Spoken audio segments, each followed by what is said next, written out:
伫咧高铁分林站附近，年初时阵陆续有发生几啊件有人偷牵乌多摆案件。警方有锁定一对白仔囝，因用货车将人的乌多摆偷载走，结果转卖互外籍移工。那像有偷牵到17只的乌多摆，警方是已经将这对白仔囝移交连续窃盗罪嫌来上班，声押核准。查甫人趁世界无人的时阵，赶紧甲停伫咧高铁站边的乌多摆偷牵走。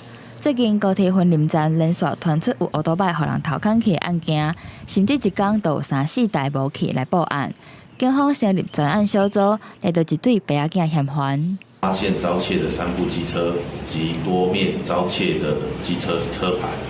那同时也发现这个廖姓窃嫌的父亲廖兰也是涉嫌一起窃盗我们高铁地区约17件的机车窃案。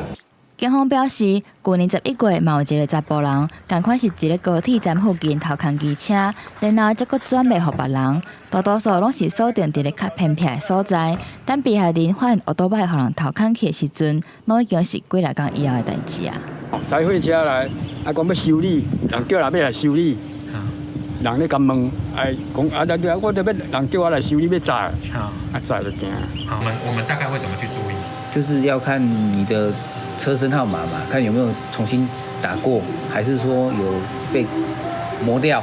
机车行业者提醒，若是要买二手车，就要特别注意这严禁的号码敢有去互人磨掉、偷改过。若警方是讲，这对白仔囝甲机车偷牵走了后，甲车牌换过，结果用比市价较俗的价值卖互移工，专案依照连续窃盗罪上班，嘛已经声押核准。若警方是会继续追查共犯，阁有查其他互人偷牵走的乌多摆。公司新闻综合报道。